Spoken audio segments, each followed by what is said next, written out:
All right. Hi, everybody. Thank you all for joining us tonight for our second session of the Tools for Farm Succession Planning series from Cornell Cooperative Extension.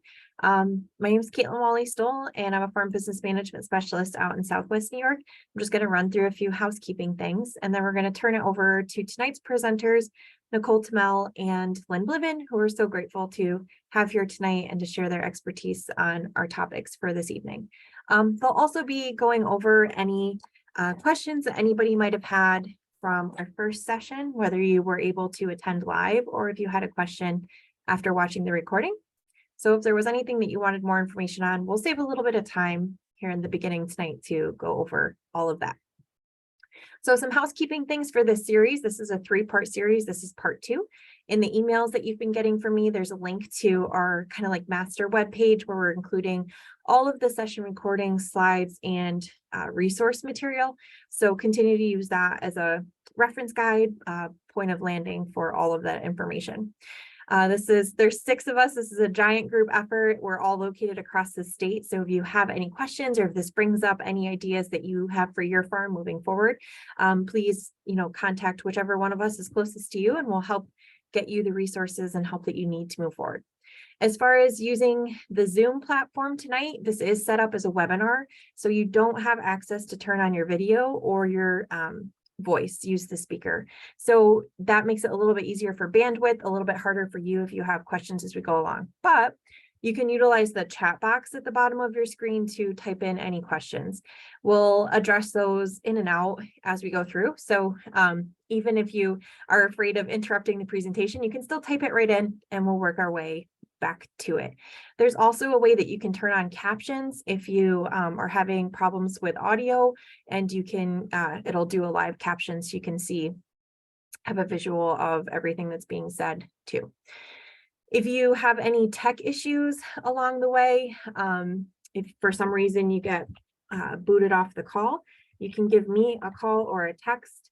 That's my cell phone number, and I will help get you back into this space. Okay, with that, Nicole and Lynn, I'm going to turn it over to you guys to introduce yourselves, and thank you all again for being here this evening and sharing your time with us. Good evening, everyone. My name is Nicole Tamel. I'm the Farm Business Management Specialist for the Central New York Dairy, Livestock, and Field Crops team, which encompasses 8 counties, basically from Saratoga County to Madison, Shenango, which is 87 on I-87 on the east to I-81 on the west. So basically, my region spans the Mohawk Valley, in and around the Mohawk Valley. This evening, my co-person is Lynn Bliven, and I'll let Lynn open up her mic and introduce herself. Thanks, Nicole. Lynn Bliven. I'm in Allegheny County, which is in the southwestern part of the state on the PA border. I do ag economic development a lot with beginning farmers and food systems. So I'm glad to be here with you tonight. And with that, I'll turn it back to Nicole so we can get started. Great. Thanks, Lynn. So let me share my screen.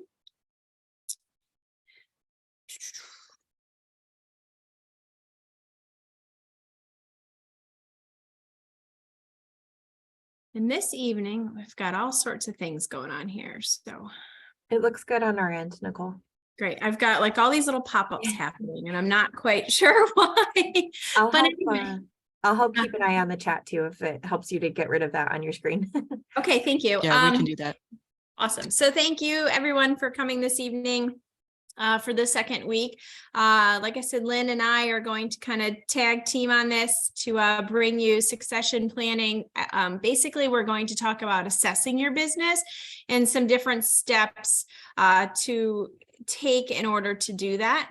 But first, let's see here, guys.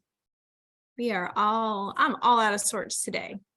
I just want to open up the floor, and is Mary Ellen on? And yes, from last week. Okay, so if there's any, because I can't see that, sorry. Yep. If there's any questions for last week, We spoke about preparing your team, so the team of folks that are going to help get you through your succession planning. Why do you need a moderator? Identifying your SMART goals, uncomfortable conversations, and off-farm errors. So those were the questions that were last week. And if anyone has any additional need for information, if you want to pop that in the chat box or raise your hand, we can kind of go through that quickly if there's any clarification needed.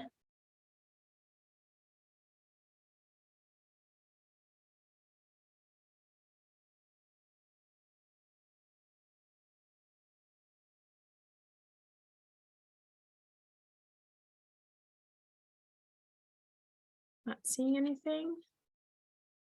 Nothing right now, but folks can continue to put those in from last week and in addition to this week, and we'll address them as they come in, or at some point before we end the session. Awesome. Thanks, Lynn. All right, so let's start to talk really about, I'm having some technical difficulties here. Our learning objectives, for some reason, it's not forwarding like I want it to. Our learning objectives for this evening. So for week 2, our group got together and we had some learning objectives, and Lynn and I had some long conversations on what we feel would be important for this part of your designing your succession plan, the tools that you're needing. The first one was clarifying your personal and business assets. So we're going to really talk about your financials and how you go about determining what's personal, what's business, why you should split them out, and why we should be really focusing on those two different and separate items. The second would be what is the organizational structure of your business? Third is business challenges. And then finally, the timeline of management transition. We're really going to focus on the top 2, but we will talk a little bit about business challenges and also the timeline. We will have some really nice resources on the Farm Business Management webpage. Caitlin has populated some of them already. We'll just keep adding things in there. We've got some really good extension curriculum from throughout the country that we have looked at that will be helpful to you, besides the New York FarmNet that we do already utilize as well. Okay. Oh, this kind of came out a little blurry, but in true Nicole and Caitlin fashion, because we love memes. So if you see here, we have a farmer here, and he's your farm is basically how will your next chapter begin? So your farm is telling your story, and we want to go from first generation to second to third, and maybe even to fourth. We have some farms in the Mohawk Valley that are 5, 6, 7, 8 generations deep. We have 2 farms really close to us that are over 300 years old and have been in the family. And we really want your farms to do those same things. But in order to do that, there's some really important steps that you need to take. So your farm tells a story, and how that next chapter begins is all about preparing. So keep that in mind as we go through today and next week, when Caitlin and Steve talk about some further planning, tax planning, and trusts and things like that. So I really like this graphic here, and we're going to actually see it. I wanted to bring it up first, and then I want to bring it up in a little while after we talk about a few different things. So is the farm business healthy for a transition? Currently, if you look on the left of your screen, we have the before the succession. We have your farm expenses, we have your farm income, and we have only one household. And if you look, as we go through our succession, we are bringing on a second household. So always think of it as, how are we going to bring on this next household with their needs, that we can meet those needs at the farm level. In every succession plan, And every family is going to be very different, and how you get to that succession is going to be by your own design. So you have to be really cognizant of that.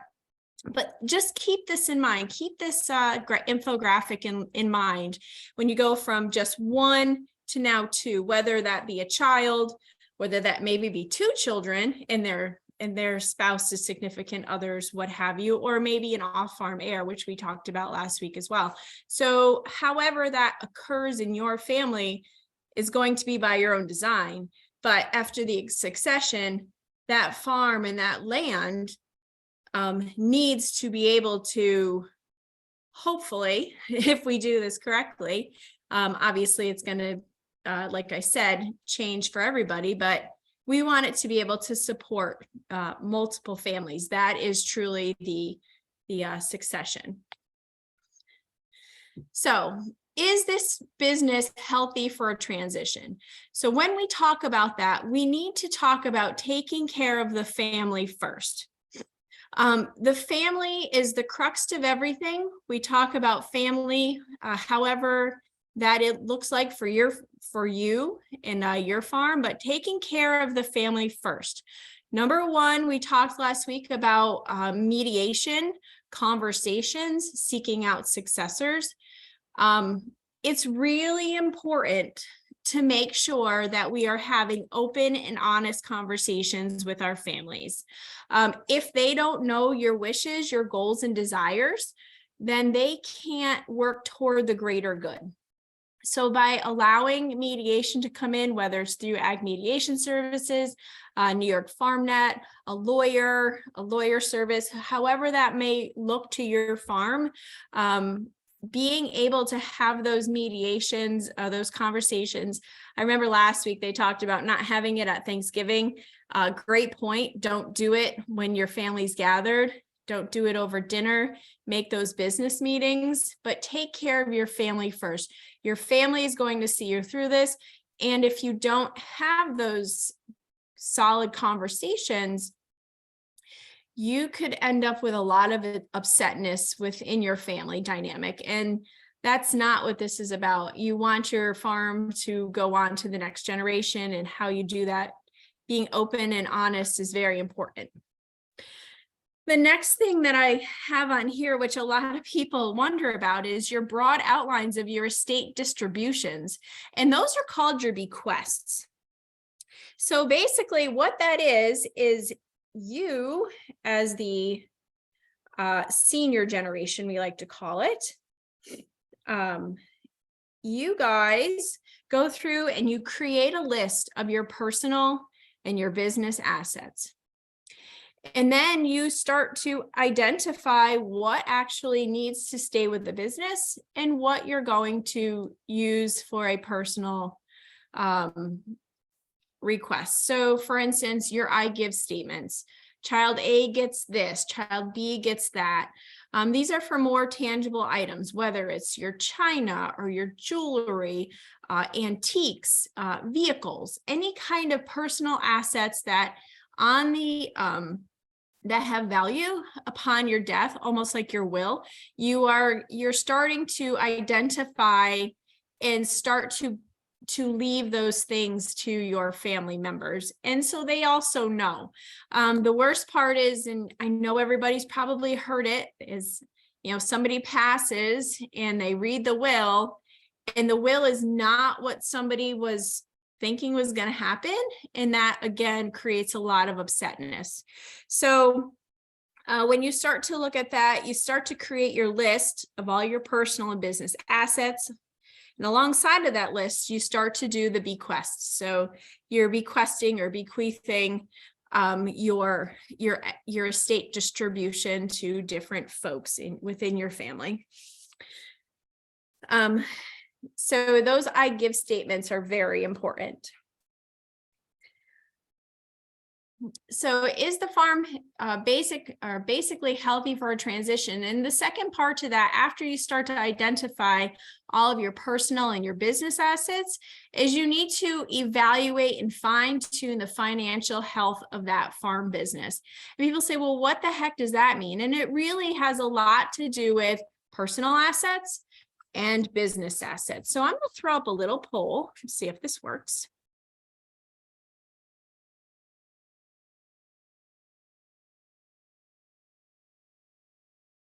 And everyone should be able to see that. It says, do you have your business assets and personal assets split?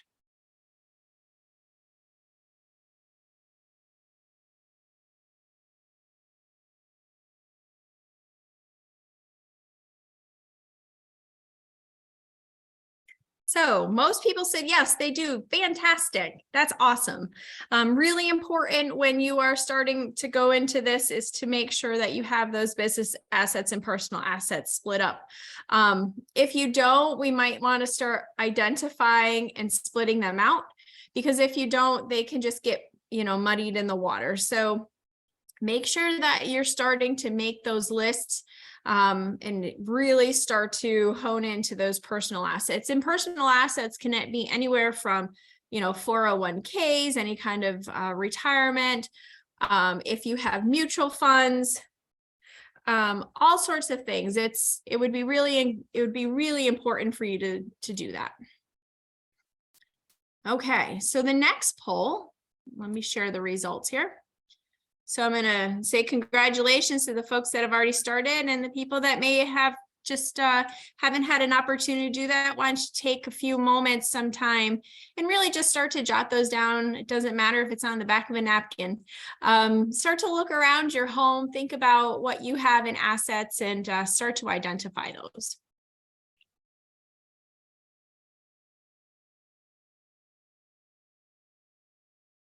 Okay. So how exactly are we going to evaluate and fine-tune the financial health of that farm business? So I'm going to put, oops, I just lost it. So what we need to do is a few different things. We need to start to identify where the farm income comes from and the needs of each farmer, the people that are starting to retire, or the people that are going to take on ownership of this entity.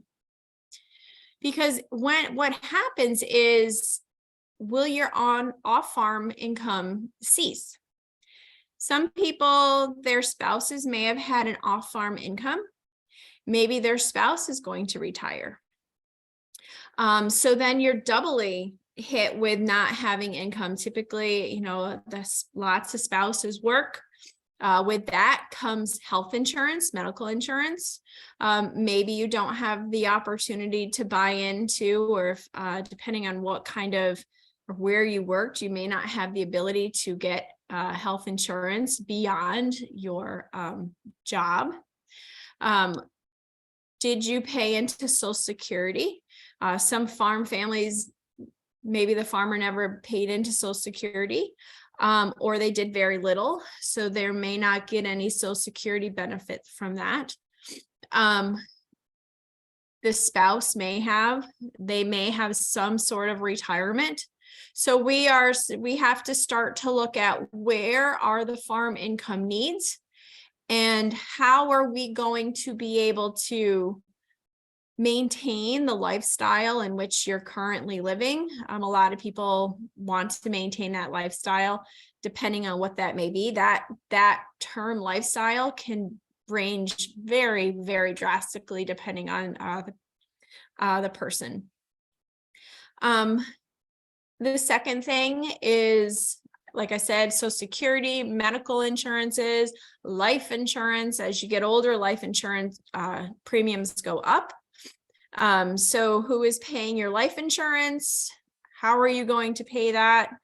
The needed support for farm rentals. Are you going to rent your farm? Is that going to be income to you? How is that income stream going to occur? The other thing would be your tax bracket is going to change. They'll talk more about taxes next week. However, when you're not actively farming anymore, potentially, you won't be able to capture a lot of the farm tax benefits that you may currently have. So your tax bracket may change up or down depending on, the other three ahead of it, whether your off-farm income ceases, your Social Security, insurances, off support for farm rentals, whatever that may occur. But that's really, really the reason why you need a good accountant. Through this, a good accountant is really important. So if you look over on the other side of the page, a financial planner and accountant can help you prepare for retirement through budgeting household income needs and understanding retirement counts, your pensions, your Social Security, Medicare, and other sources of income and support. And I just threw a little sticker on there. Yes, I have a retirement plan. I plan on farming. And that's what a lot of people will say to you. I know my father-in-law was that I'm going to farm until I'm dead. But nope, sorry, that doesn't work. We need to start going through and figuring out how to retire out of the farm and how for you to capture some kind of income stream through the farming entities.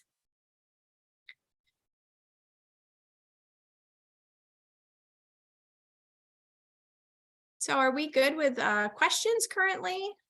Are we? Yep, we're all set. No, nothing yet. Awesome. So going back to this infographic, is the farm business healthy for a transition? Keep thinking about that. I'm just going to keep slamming this home.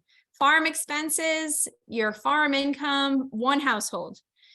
You go through your transition, you're going to be bringing on another household. How does that look? How does that look to your farm? Where are you going to capture that income for yourself? And also the income for the next generation, the third generation household. Because if it's all coming from the farm, you're going to have to get creative in how you're going to do that. And we're going to talk about that in a few minutes and how we're going to maybe ways that you can be creative with your income. Okay, so moving on, we did talk about clarifying your business and personal assets and liabilities. So I'm going to throw up a little poll. Another one.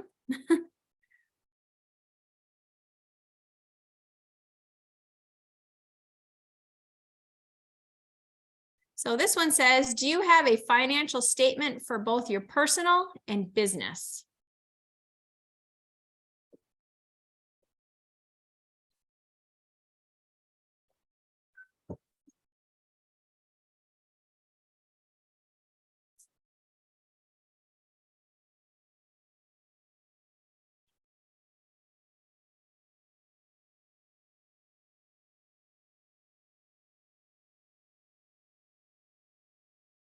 Okay, so financial statements for your personal and your business. 10 out of 13 said yes, and 3 out of 13 said no. No maybes. Sometimes people aren't sure. Their accountants may send them home with something after they're done doing their business and their personal taxes that looks like a net worth statement, but it's all kind of slammed together. So being able to identify both personal and business financial statements, again, really important to, number one, to determine the health of your business, but number two, be able to determine your tax brackets for your personal self. So in order to figure out whether or not your business is healthy for a transition, there's a couple different ways we're going to do that. Number one, we're going to clarify your business and personal assets and liabilities. We are going to talk a little bit about calculating your rate of return on your assets. Your assets are your land and your chattel that you have on your farm that you use to make money. So we're going to talk about calculating that rate of return on that. We're going to talk about diversifying potential income streams. We're going to talk about next generation skill sets. We're going to talk about how to capture some operating capital and what that might look like for your farm. And then next week, Steve and Caitlin, I'm assuming they're going to talk about some asset conversion and risk management. That kind of all ties in with farm trusts and what that looks like.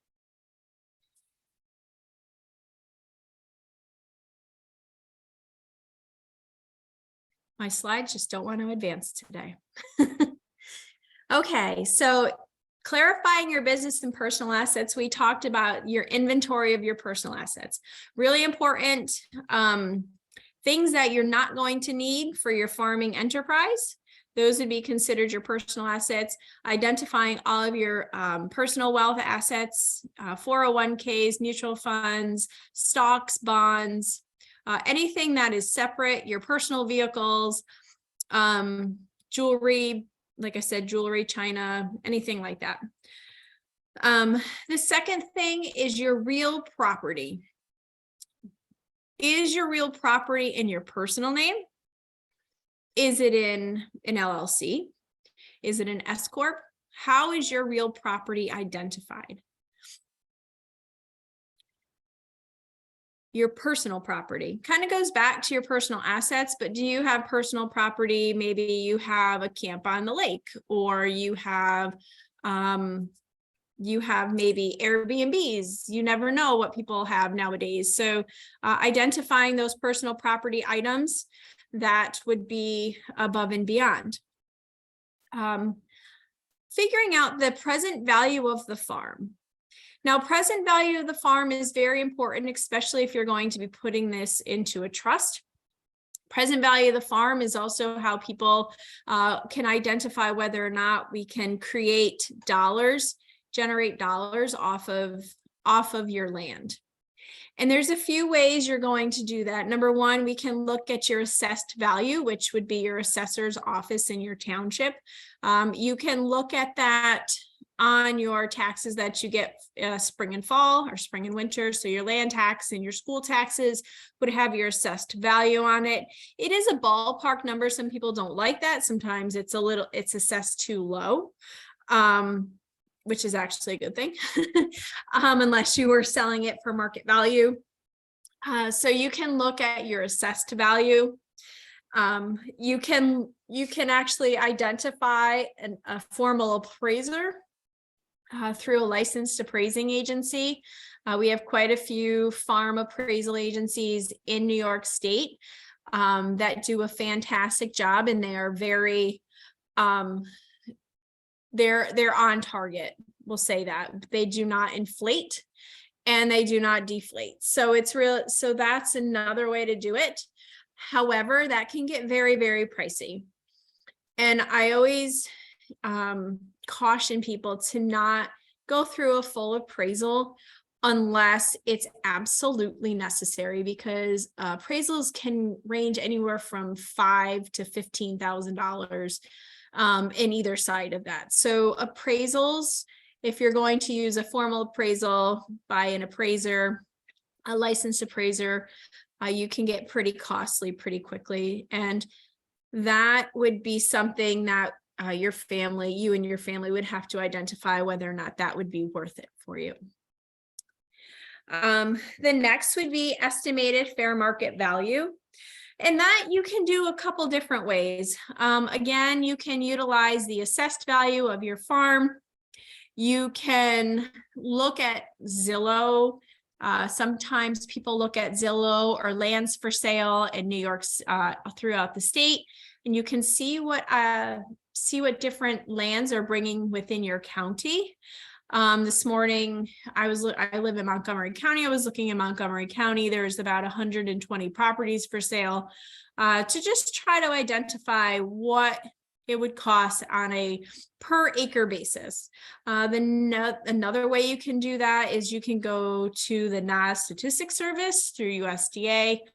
Obviously, that would be more geared toward agricultural lands, but it would be able to give you some type of information on how to identify that market value. So Hey, Nicole, Oh, Yeah. go ahead, Lynn. go ahead. Yeah, I was just going to chime in. We did have a question in the chat. Someone shared Sure. that they had done an appraisal in 2015 and understanding that things have changed. Is there a formula to figure out current value?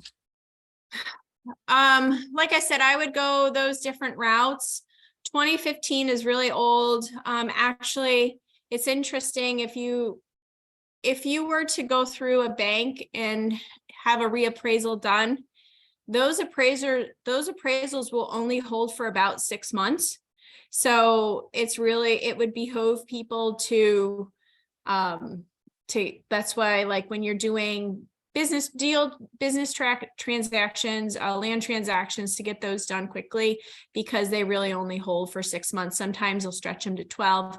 But what I would say would go through Zillow, look at some comparative properties around your township. Anything that's already sold, you can actually look at realtors in your area. If you do some digging, you can find a lot of information. Like I said, land for sale,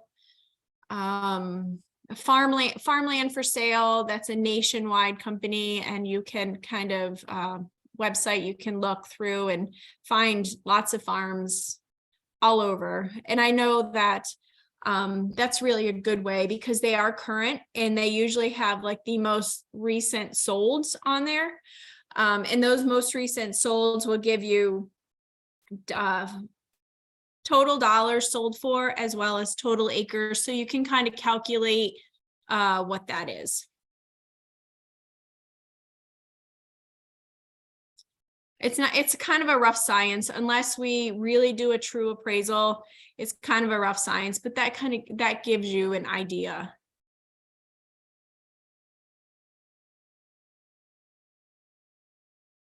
Hopefully I answered their question. Yes, and Judy also offered that some appraisals will complete a market study, which is not a full appraisal, but it'll give people a ballpark and not be as costly. Back to our other person's question, that simply the cost associated with doing a full appraisal is beyond their reach right now.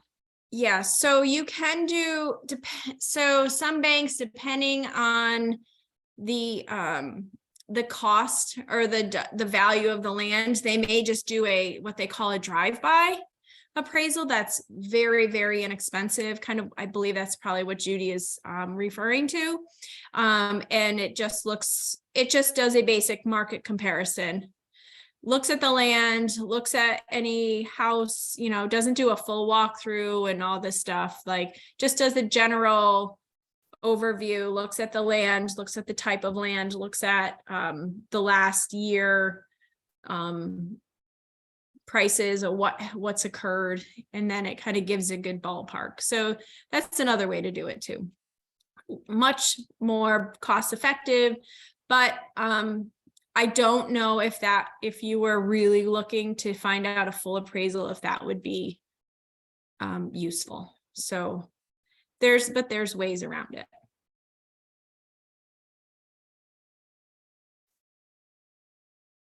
Okay, and then finally, your other investments. So like I said, we've got lots of different investments that people may have, like I said earlier. So you have your stocks, bonds, mutual funds, cash, life insurance policies, annuities, you name it. Lots of people have those things. So what happened? I don't know what is going on with this today. So the next one is calculating your rate of return on your assets. And this is really where it starts to get tricky, because this is how you determine whether or not your farming practices are starting to be a valuable asset, really, is what it all comes down to. And whether or not it's just better to rent your land to somebody else or to maintain your farming practice. So that's really why we start to talk about, the rate of return on your assets. Because if you sold your land and you put it in a trust and you invested that money and you got a rate of return off of it and you were able to live off of that, and then when you pass away, your family gets what's in the trust.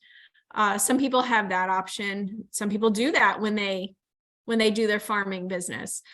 Some people their family may not be ready to come back to the farm, so they want to maybe rent it. So if we rent it, can we do all the things that we need to do and make an income? So calculating your rate of return on your asset is the next part of figuring out whether or not you have a healthy business in transition, because this is going to determine your economic viability. And this is where I said you may have to think about expanding. Some families, especially dairy families back 10, 12, 15 years ago, even now, children come on the farm, they need an income. So what do? They put on cows. Why? They have more manpower, and that family, that next generation needs to have an income. So in order to do that, we need to expand to increase our income stream. So it might be a necessity if that's what you want to do and how you want to continue on your business. Okay, so if you look at this, this is, I'm just going to look at this really briefly, and I can give you supporting documents and how this all works. It will be on the website with Caitlin. But so if you look over to the right, I don't know if you can see this, but the value start of your year is going to be $100,000 for your $100,000 for this land that you sold. Say, okay. And at the end of the year, if you were to sell it and put that $100,000 into something, into a mutual fund or money market or whatever, and you get 4% back, the value at the end would be $104,000 because you had $4,000 worth of interest. Say if you were going to do a capital gains. So basically what you're doing is you want to retain the land. So you need to look at the revenue attributed to the land. Holy cow.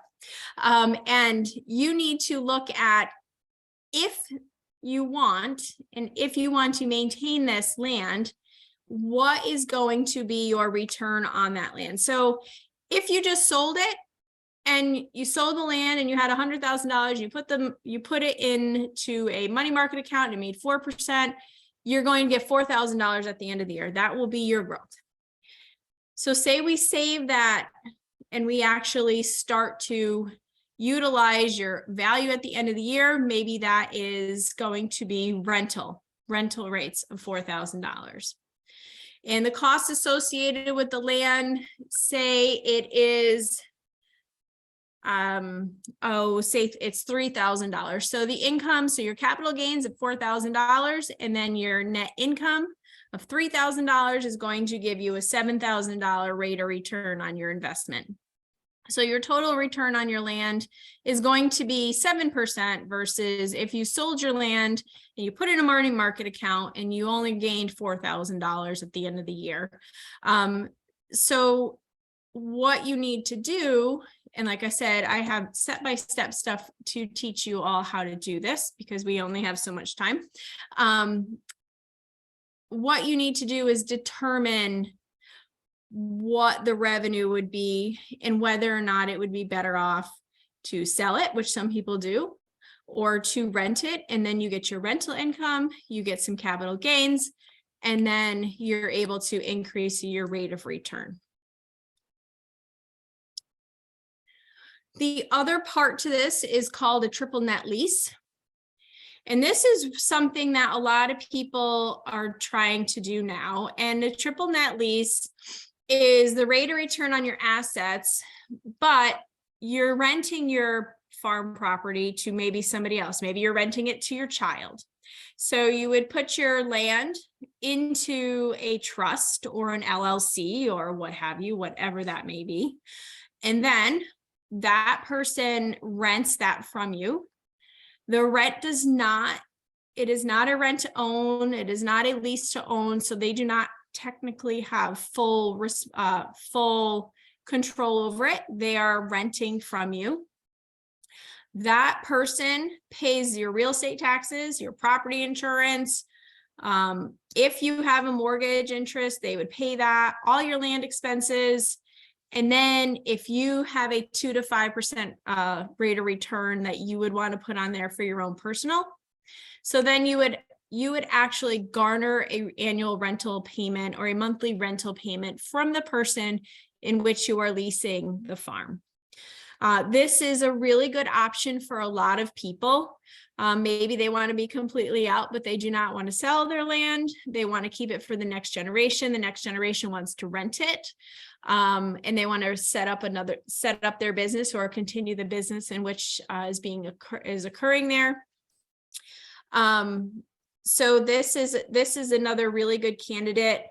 I've seen it done in a couple different ways. Some people will utilize that if they don't have a next generation coming onto the farm and they want to utilize an outside business, and then they are able to generate that income every month. But I've also seen it where the parents or the family members hold on to it in a trust or an LLC, and then they go ahead and the children rent the property from the parents. They pay all the insurance, taxes, they provide an income through rental payments, and then the kids at the end still get the land, but they're able to utilize it, and the parents are completely separate. So a triple net lease is actually, I like that better than the former, because this is a nice, clean way of doing things. So with that, again, back to what I'm saying, figuring out those rates of return on your investment, because your ROI is really important. This is going to help determine your economic viability. This is going to determine whether or not you need to expand, how you're going to handle that. Are you going to do it in a lease, or what are you going to do? How are you going to handle that? So important to do that.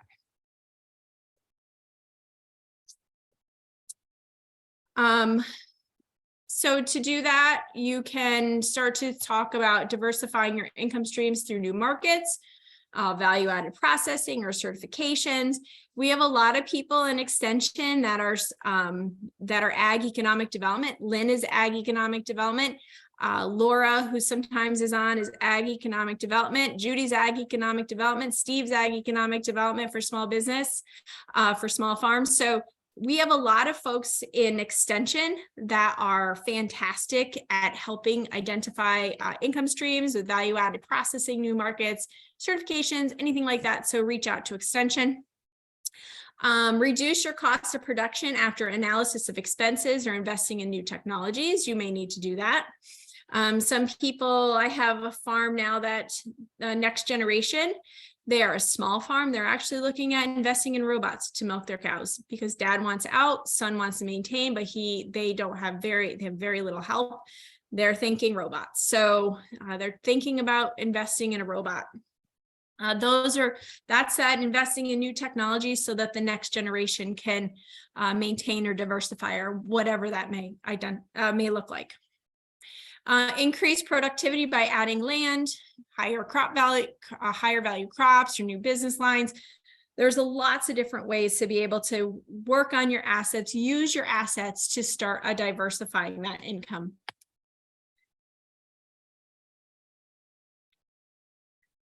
Okay, so the next is your next generation skill set. All I have to say about this is do not underestimate the next generation. We grew up with computers in our rooms. A lot of people have in school. I mean, I remember and I'm on the older side of that. I remember having an Apple IIe in my elementary school, first grade classroom. And I think that was like the very first computer ever. That's why I'm going to date myself in a small compact computer in a classroom. So don't underestimate the next generation. They have tremendous ideas. They have lots of, they have maybe taken classes in business. They may have taken classes in agronomy, or the sky's the limit. So don't underestimate the next generation. The other thing is, I would say, is make sure that when you are talking to the next generation, you're not saying kind of dismissive or derogatory kind of things. Sometimes people say it and it could be, oh, you're just a young pup. You're kind of wet behind the ears. You're green. You don't really know what you're talking about. Sometimes people do it. and they don't mean anything by it, but sometimes that can lead to negative connotation with the next generation. So we always say, don't underestimate them, and just be really cognizant of what you talk about. All right, the next one is operating capital. And this is a really neat idea, and it's about accessing funding sources. You've identified that maybe you want to expand your business. You have a tremendous amount of equity in your business potentially. Maybe you don't have any debt, but you want to see the next generation come on. They need to maybe expand. You might want to withdraw. You may want to do a bank note and withdraw some cash so that you can possibly put that in some type of income generating mutual fund or something like that. You want to tap into your equity. The other thing is properly sizing your business with your lender. A lot of people don't look at that as a smart thing to do. A lot of people just kind of say, I don't want a loan. I don't want a loan. I don't want to do this. But sometimes if you're not properly funded with your lender, it can actually stifle you, and it can stifle your business. So it's really important to properly size your business, potentially take out an operating loan or a line of credit that can help diversify, maximize, and inspire the next generation. And then that would be able to potentially give you yet another income stream. And then finally, asset conversion and risk management. Those are two items that will be talked about next week. So with that, I'm going to pop over to Lynn, and Lynn's going to talk about structures of the business. Great, thanks, Nicole. So we want to spend just a little bit of time here tonight on talking about using some well-designed business entities as a way to separate your assets. So Nicole talked a lot about how do you determine value of your personnel assets, what do you determine the assets of the building, the business, but separating assets from activities that are potentially higher risk to ensure the viability of the farm business, or in passing it on to maximize the value of the business that you're going to pass on to the next generation in your succession plan. In addition, creating legal separation of the business entities can, streamline things as far as making a succession plan process. So setting things up right to begin with, knowing what the responsibilities are, having an idea of the expectations among everyone involved, and again, even some of those non-farming family members. So we talked a little bit about that last week, who all is going to be involved, and how are we going to make things equal or equitable in transition. So there are two broad categories when we're looking at business entities. Those which are the owners have the liability for the business, the debts, and any judgments. So those would be the sole proprietorship or the general partnerships. And then we have those where that you can provide the owners with some liability protection if it's constructed and maintained properly. So the LLC, the limited liability partnership corporations and cooperatives. Sole proprietorships, those are by default. Those are the business entities that are formed. So again, you start up your business, maybe you have a doing business as, but again, they have unlimited personal liability with those types of business actions. I didn't think to pop up a poll. I probably should have, Nicole, was a little ahead on that, but majority of farm businesses are sole proprietor, again, because that's by default. You don't have to do anything. You hang out a shingle. But again, as we're looking at, especially as we're looking at transferring or bringing a new generation into the business, having that structure is going to be pretty important to do. So again, general partnerships, like the sole proprietorship, those business assets are owned and controlled. It could be one or more partners in the business, but the business partners share everything. So again, you have the assets and the profits, but you also have the liabilities and the debts of that business. So unlike the sole proprietorship or the partnership, An LLC separates the business liabilities from your personal assets. Again, that's an important piece as you're starting to think about succession planning or bringing someone new into the business, whether it's a family member, or I know we had a few folks that were looking at non-family participants or successors to think about. So one of the things that we talked about last week as well was building your team. So a skilled, business lawyer, somebody that's familiar with your business, that understands your goals, that's, understands your aspirations for maintaining that property. They can advise you best on determining the business entity or structures that's going to be best for your purposes. So we also have the corporations, the S and the C Corp. Again, we won't spend a whole lot of time on that this evening because most of the type of LLC or business structures that we see beyond partnerships are the LLC. The reasons for that, again, operating the sole proprietorship, it can complicate a succession process. So if you're really wanting to think about the continuation of the future of your business, you need to have a structure beyond that.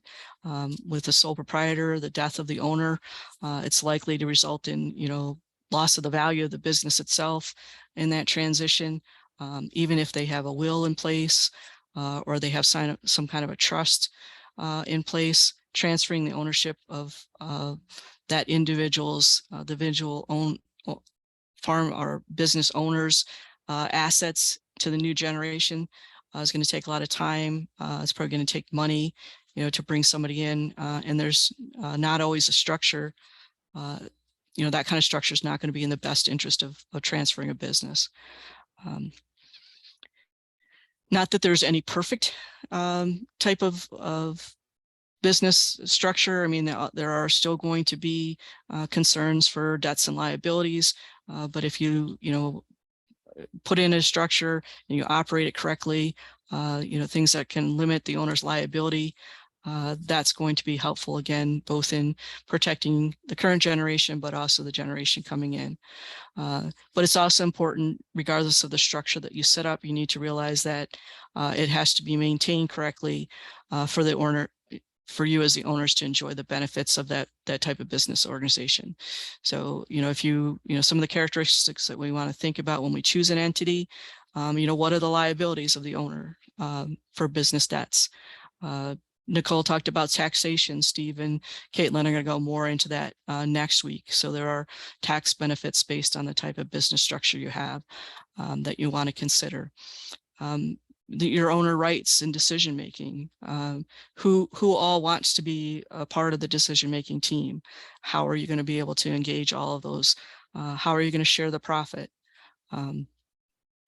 And then again, that ease of administration of the business and or the ease of transferring that on. So again, the typical first step in a business succession plan is to get that farming operation itself, to have that structure, separating the organization, the farm assets from your personal assets, and dividing out who's going to own those individual assets.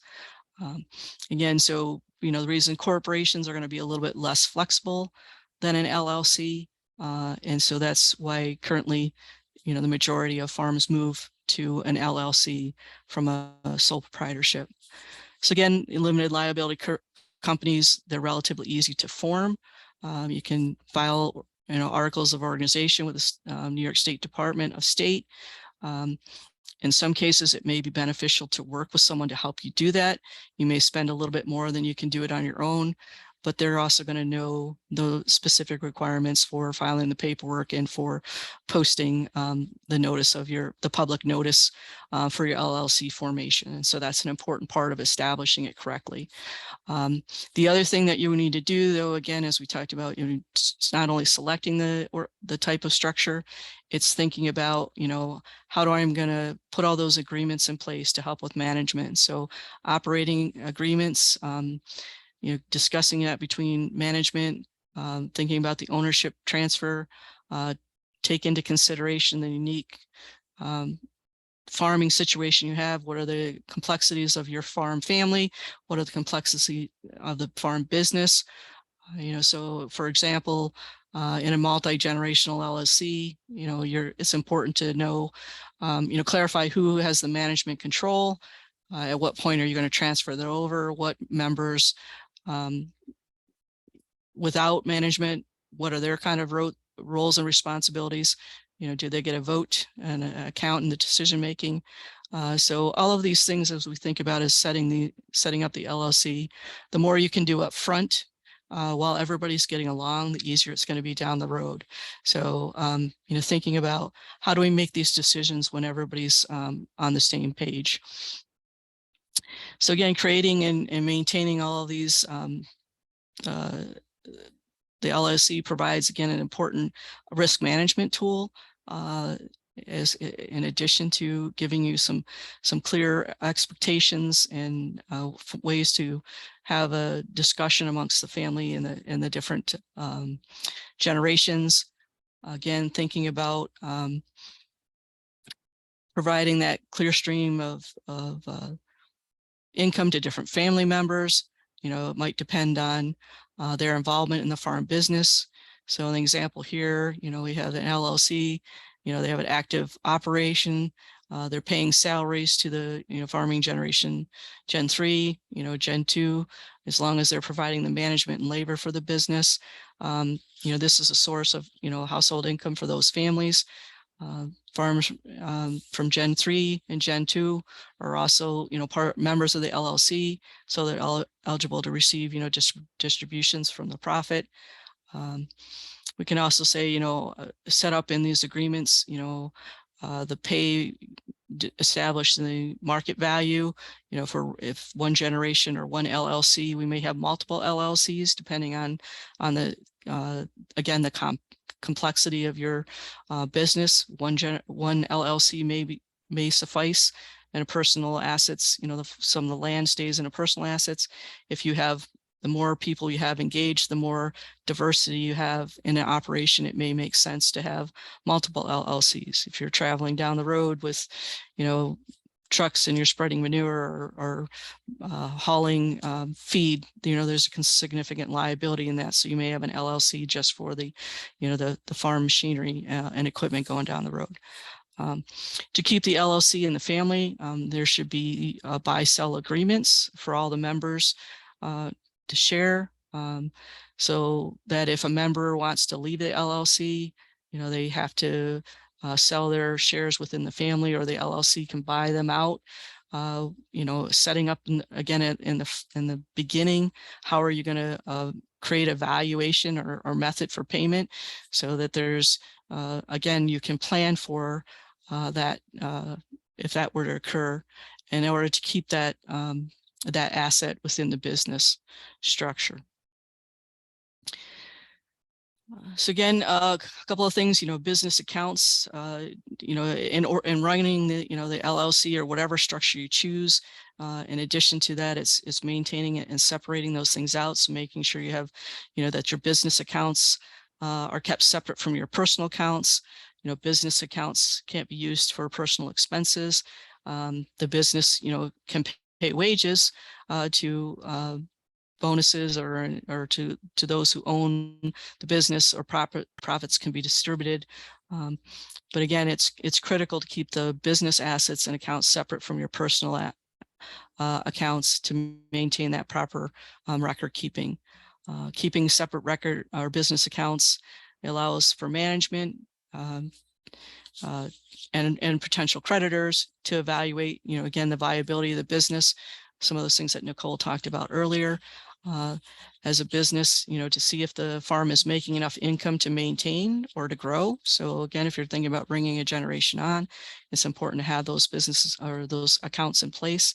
And this will also, help to ensure transparency. So if you've got, some family members that have interests on the farm, but they're not actually working and managing the business, it's going to make them feel like things are being handled in a proper manner. And again, they can see what's being done with the farm.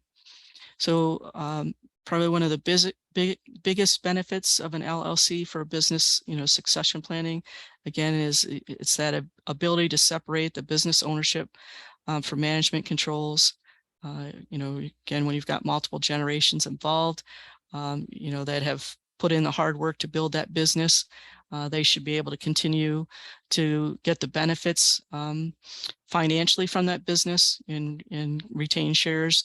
And then again, there's also those non-farming family members, if that's an important part of this structure for you to carry on, that all family members can be a part of the LLC membership, and have different types of distributions, whether or not they're working on the farm or they are non-farm working employees. So again, the example might be that, allowing the retiring generation and non-family members of the next generation, as well as the next generation members who are working on the farm, to get some distribution of income off of the and revenue, if that is what your goals are.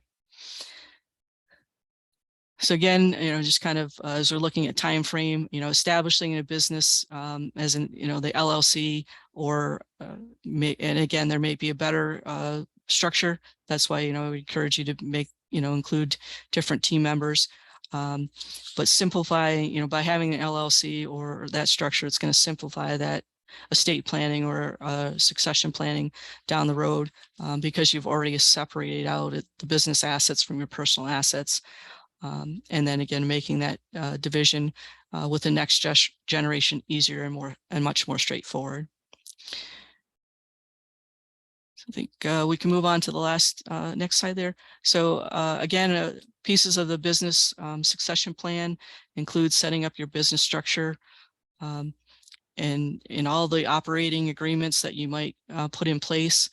These would need to address several of the realities that occur in farming, and passing things on to a future generation. So getting these things organized up front can help your farm and your family, weather some troublesome events. So how long, do you, how do you guard against these type of disruptive life events in a succession planning process? Things, where you may have to deal with death. There's no guarantee as to who will outlast whom. So sometimes we might have an idea of how things are going to go, but when a person dies, we need to be prepared in the context of the business to know where their assets are going to be, where they fall as part of the business or they become a part of their estate.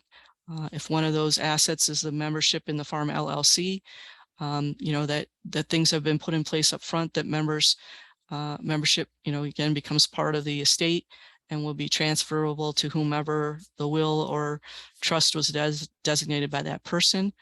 So that, again, with your succession planning process, you need to take that reality into consideration and include ways to deal with that, that membership interest. So again, having provisions to manage a situation like this, contained in the operating agreements or in the buy-sell agreements would be important.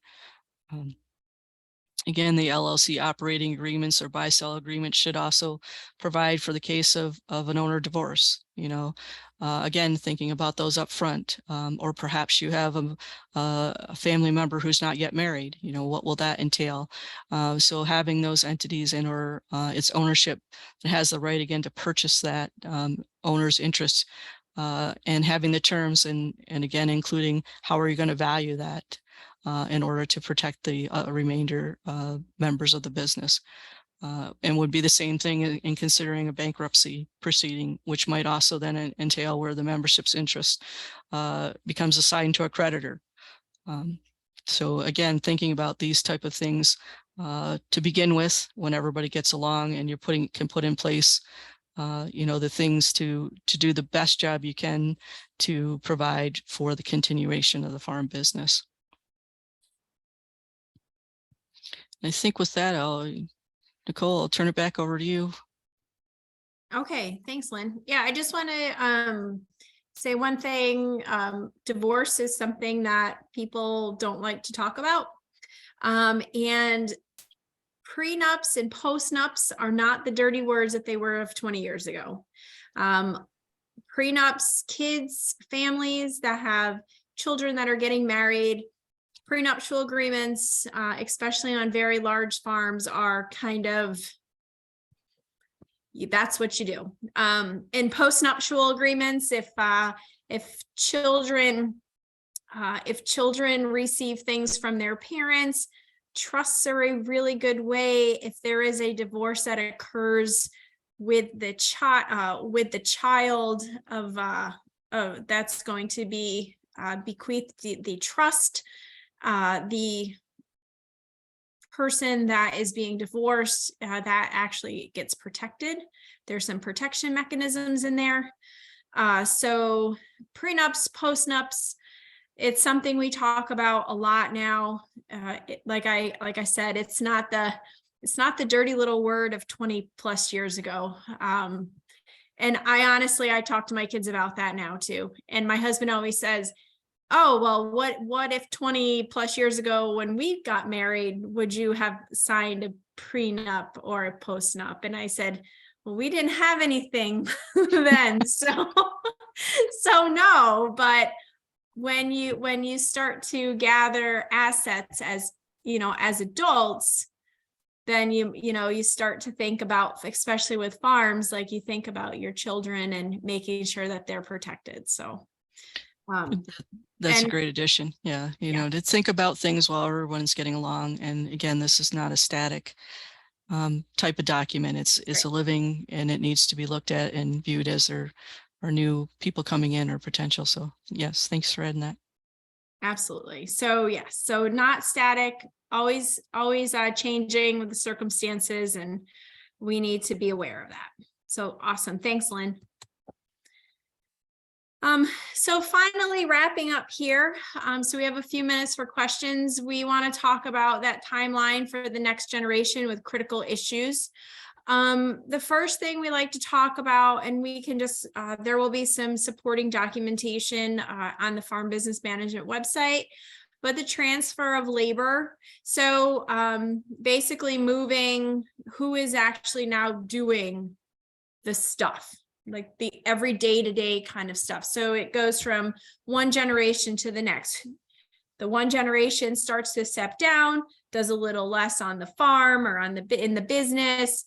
The next person starts, the next generation comes in, and there is a gradual transfer of the day-to-day labor tasks. Then from there, it becomes transfer of management. So after that person gets comfortable with the day-to-day tasks, maybe they move on to management. What does that entail? Maybe you have employees on your farm. And so then they say, okay, well, who's my boss? Because maybe the, generation one was always the boss.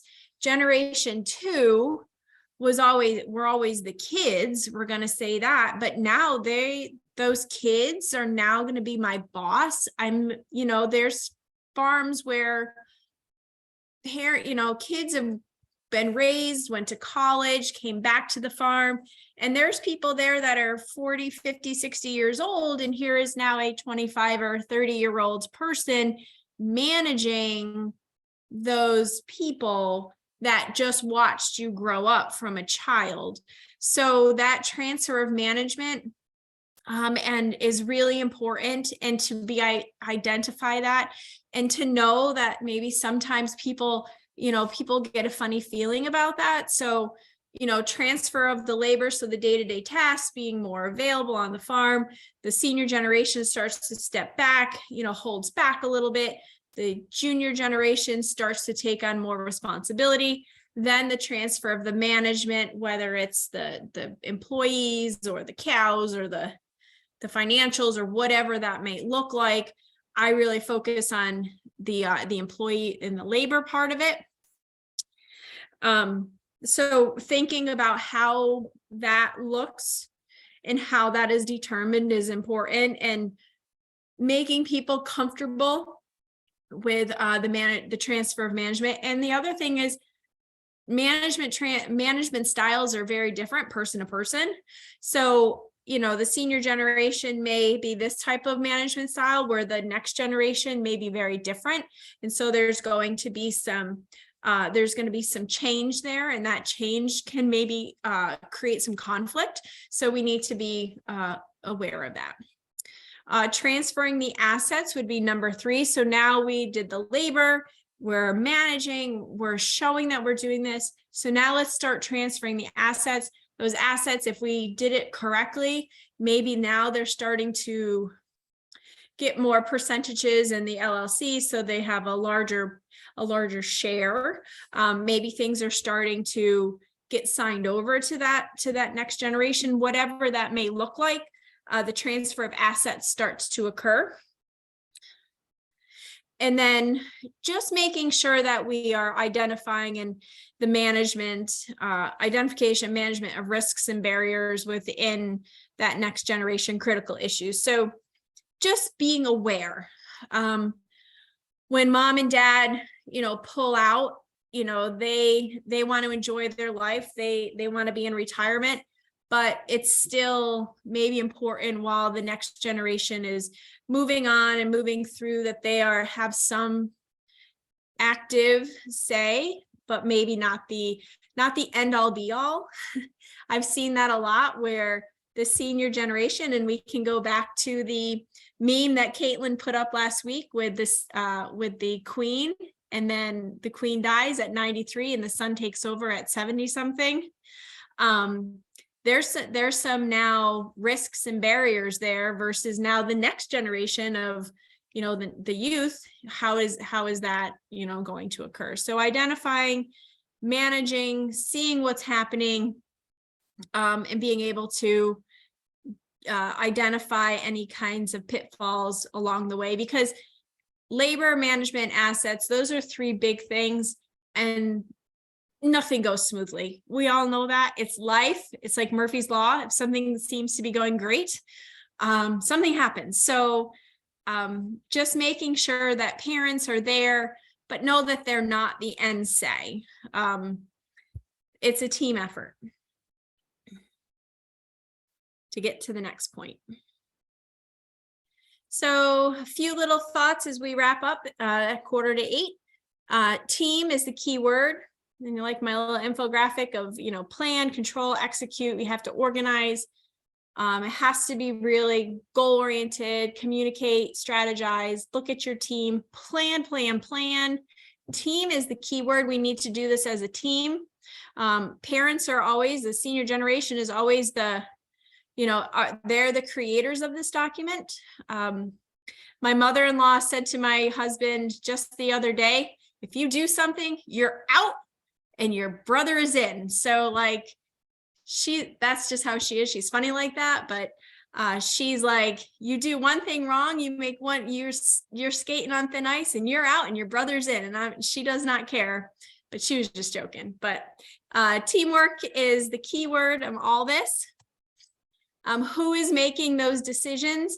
Parents are going to have a hard time relinquishing some control, like we just talked about, those management steps, from labor to management to assets. So relinquishing some control. How does that work? And what's the timeline for that?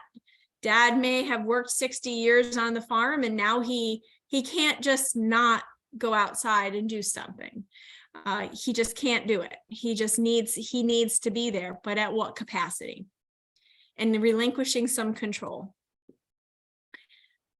And then, is that business growing or is it stable? Where is that business in its business life cycle?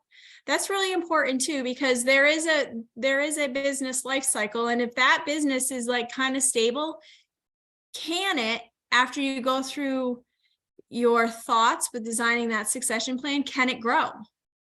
Or is it going to just tail off and it's going to come to an end? Where is it? Our biggest thing is we want that business at that stable end to grow again for that next generation. Growing equates to income, which creates stability, which creates to happiness. So importance that we're growing and we're not stagnant.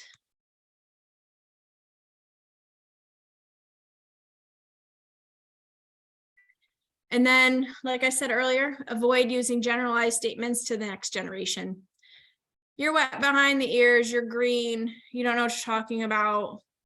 That's just gonna, especially if you say those things in front of your team of people, your employees, that's going to create animosity. And then that will just bleed through your entire team on your farm. The animosity is bad. It becomes like a cancer, and it will literally destroy your business. So avoid using any kind of generalized statements to that next generation.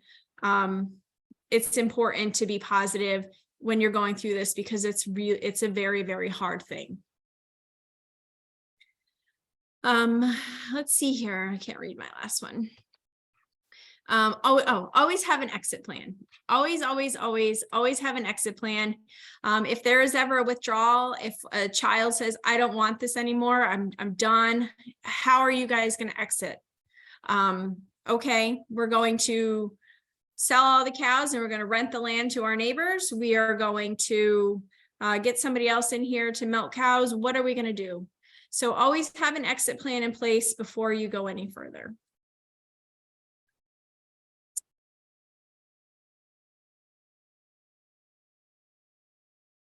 And so with that, we're going to wrap up for the evening, and we'll open it up for any questions. Caitlin, Lynn, do we have any questions? And we have our little guy. I don't see any current questions. I think we've caught up on those. But again, folks, if you have some others, please type them in.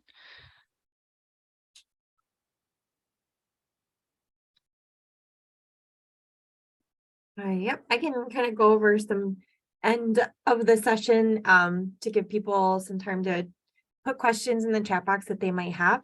As you can tell, this seminar was recorded. We'll be sharing that recording out either tomorrow or Friday, depending on how long it takes to download and upload. The link that we've put in the chat box a few times now for our landing page at farmbusiness@cornell.edu, that will have all of the recordings, the slides, the resources. So it's really got everything on there. So you can just try to keep track of one link and still be able to access everything that you might need.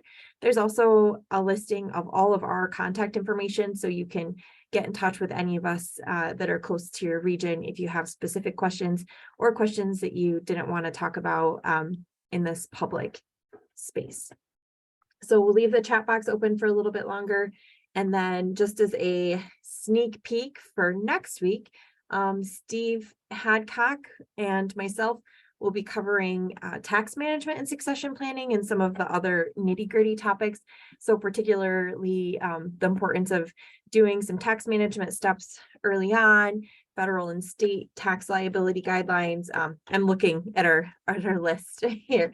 And then we'll also be covering living wills, power of attorney, life insurance, what happens when the worst case scenario happens, and a little bit of everything, some of the nitty-gritty stuff. Steve, anything that I missed as far as what we're going to talk about next week? No, that sounds about right, Caitlin. Just a couple points for today's topic is that going back to critical conversations, farm succession is not a birthright.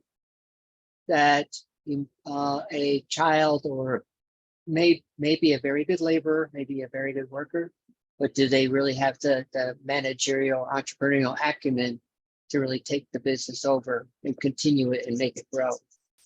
I've seen that several times over my extension career where it was just a given thing that the child was going to take over the farm, and they did in 5 to 10 years, 10 to 15 years, the farm was out of business because they couldn't do it. Great point, Steve. Quite a few years ago, former colleague of mine, Sandy Buxton, and I, when we were talking about this topic, is that we encourage people to have fire drills. Now, what do you do in a fire drill? You practice. What do fire companies and EMS do, or even in a school or something? When what are they doing? They're practicing. They're practicing being able to get out of a burning building. Not when it's burning, so they don't. There's not the stress of that. And firefighters, they practice all the time as well and do drills. So what we said is do a fire drill. Okay, one day dad doesn't feed the cows. Somebody else feeds the cows that day. Or, you know, for 1 week, mom doesn't, and I'm being stereotypical, and you can be paying a big red X on me or something like that. But mom doesn't do the pay the bills. Somebody else does. And you know, I go back far enough in my ancestries is that a relative of mine was a shaker. And what did the shakers do? They rotated the jobs that people did, so that if somebody got hurt or was sick, then somebody else already knew how to do the job and they could step right in. So think about this is that if you're the current operators, the current generation of the business, and thinking and trying to work somebody else in, start to do some of those things and you know, don't do it cold turkey. You know, say here, you know, hand them the keys to the tractor with mixer wagon hooked to it and say, here, go do it. You know, give them some training, give them some support, you know, mentor them while you still have the chance and opportunity to do so. Absolutely, Steve. And then, you know, and then maybe mom and dad go on vacation for a week or 3 days, like big deal stuff. But that's a great way for, like, you know, dipping your toe into the water and, you know, showing whether or not you can handle it. Fantastic. And consequently, you know, there are farmers, dairy farmers that are very proud that they haven't missed a milking in 30, 40 years. And, you know, so that the younger generation kind of encourage them to take a vacation. Absolutely. Okay, so it doesn't look like we have any questions at this point. I know that was a lot of content, a lot of information. This series was really meant to be a great stepping stone for everybody, where we introduce you to a lot of different topics and then provide you with resources and support to continue to look into those for your specific farm businesses. So with that, I'm going to go ahead and end the webinar. And as mentioned, you'll get all of this follow-up information in an email from me. When this webinar closes out, a feedback survey will automatically pop up. You can provide any feedback that you have for tonight's webinar, last week's, or things that you're looking forward to. We do check in on those and adjust accordingly. So any other thoughts from Nicole or Lynn? Nope. Just thank you, everyone, for being here this evening in this space. Please look at the resources that we are all providing to give more detail. And of course, please reach out to us if you have any questions, or, you know, we have FarmNet, and please reach out. There's lots and lots of resources for people. Yes, the only thing I would add, and we know we have a lot that will be viewing the recording, and the same goes for folks that view the recording. So please reach out to us. We want to do the best we can to connect you with the right people to help you on your journey to success. Great. Well, thank you, everybody. Take care, and I hope you have a wonderful night. We'll see you next week. Take care, everyone.